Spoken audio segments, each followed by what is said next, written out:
नमस्कार, public news देख रहे हैं आप। जम्मू कश्मीर में राजनीतिक हवा तेजी से बदल रही है। जिस उमर अब्दुल्ला को हालिया चुनाव में भारी ध्रुवीकरण के बीच रिकॉर्ड बहुमत मिला था, वही आज सवालों के घेरे में है। कभी सत्ता का चेहरा माने जाने वाले उमर अब्दुल्ला अब न तो जनता का भरोसा बनाए रख पा रहे हैं और न ही केंद्र सरकार के साथ संतुलन साध पा रहे हैं। हालात ऐसे बन चुके हैं कि उनकी कुर्सी ही नहीं बल्कि उनका राजनीतिक भविष्य भी खतरे में दिखने लगा है। वही अधिकारियों ने पीडीपी प्रमुख महबूबा मुफ्ती और नेशनल कॉन्फ्रेंस के सांसद आगा सैयद रुहुल्लाह मेहदी सहित कई नेताओं को उनके घर में नजरबंद कर दिया है। जम्मू और कश्मीर में मौजूदा आरक्षण नीति के खिलाफ छात्रों के विरोध प्रदर्शन में शामिल होने की वजह से यह फैसला लिया गया है। अधिकारियों ने बताया कि महबूबा मुफ्ती, उनकी बेटी इल्तिजा मुफ्ती, श्रीनगर के सांसद रुहुल्लाह मेहदी, पीडीपी नेता वहीद पारा और श्रीनगर के पूर्व मेयर जुनैद मट्टू को घर में नजरबंद किया गया है। यह कदम तब उठाया गया जब इन नेताओं ने उन छात्रों के साथ एकजुटता दिखाई। उन्होंने रविवार को गुपकार रोड पर शांतिपूर्ण विरोध प्रदर्शन करने की योजना बनाई थी।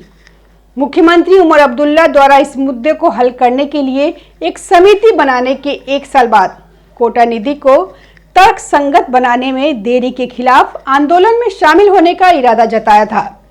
दरअसल उमर अब्दुल्ला को सत्ता में लाने का एक बड़ा कारण यह था कि जम्मू कश्मीर में पुलिस और प्रशासन पर स्थानीय सरकार का नियंत्रण रहेगा और सुरक्षा एजेंसियों की कार्रवाई पर लगाम लगेगी। लेकिन आज स्थिति इसके बिल्कुल उल्टा है।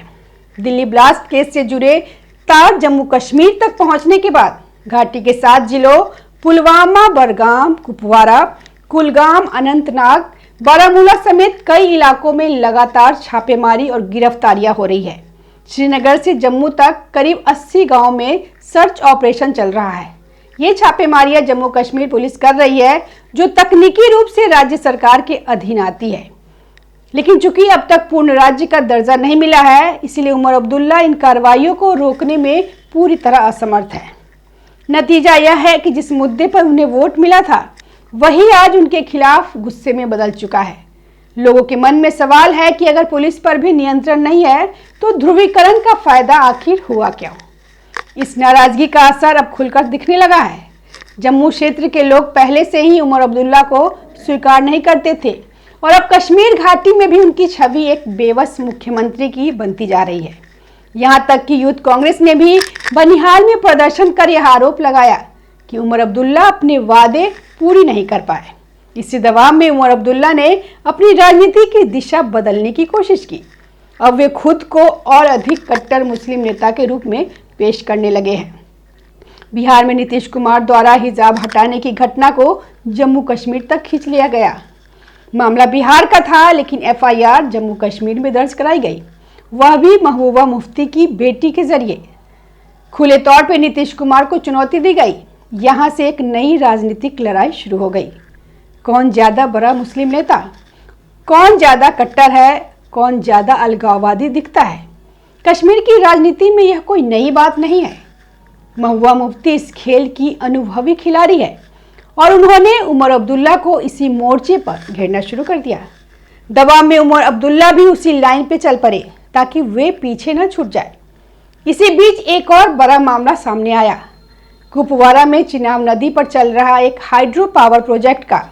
यह प्रोजेक्ट एनएचपीसी और जम्मू कश्मीर सरकार का ज्वाइंट वेंचर है, जबकि निर्माण कार्य एक निजी कंपनी कर रही है।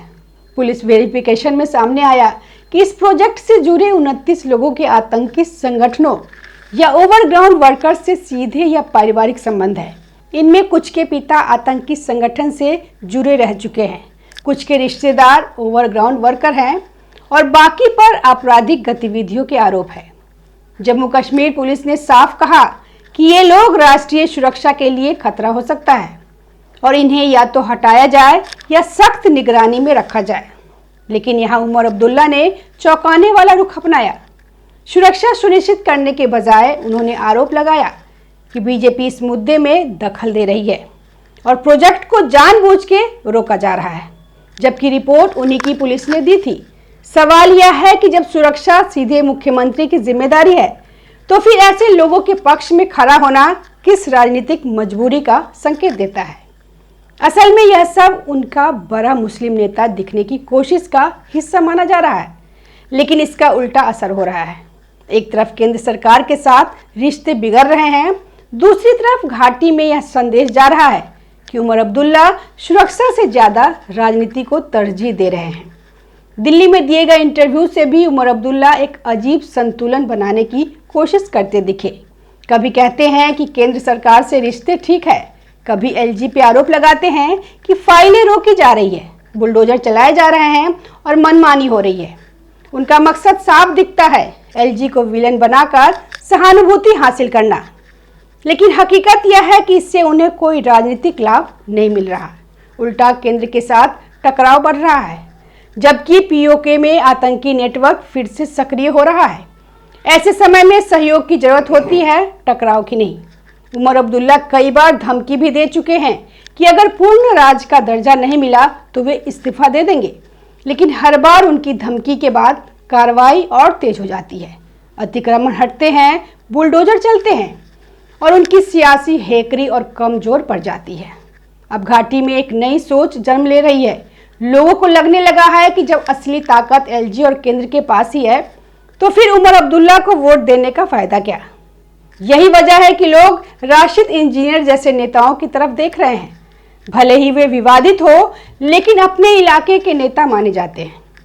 महबूबा मुफ्ती लगातार सवाल उठा रही है, 370 कहाँ गया, राज्य का दर्जा क्यों नहीं मिला, हर मोर्चे पे नाकामी क्यों है। पार्टी के भीतर भी उमर अब्दुल्ला कमजोर पड़ रहे हैं। बडगाम की हार और नेताओं की बगावत इस बात का संकेत है कि नेशनल कॉन्फ्रेंस टूट के कगार पर खड़ी है। कुल मिला के जम्मू कश्मीर की राजनीति में उमर अब्दुल्ला इस वक्त मझधार में फंसे हुए हैं। न केंद्र उनका साथ दे रहा है, न जम्मू उन्हें स्वीकार कर रहा है, और अब कश्मीर की जनता भी सवाल पूछने लगी है। अगर यही हाल रहा तो कुर्सी बचाना ही नहीं, अपनी पार्टी को एकजुट रखना भी उनके लिए सबसे बड़ी चुनौती बन जाएगा। जम्मू कश्मीर में हवा बदल चुकी है और इस बदली हवा में उमर अब्दुल्ला की सियासत सबसे ज्यादा डगमगाती नजर आ रही है। धन्यवाद। हमारे वीडियो को लाइक कीजिए, कमेंट कीजिए और चैनल को सब्सक्राइब जरूर कीजिए। ताज़ा खबरों से जुड़े रहने के लिए हमारे चैनल को सब्सक्राइब करें और बेल आइकन को दबाना ना भूलें, ताकि हर खबर की नोटिफिकेशन आपको मिलती रहे।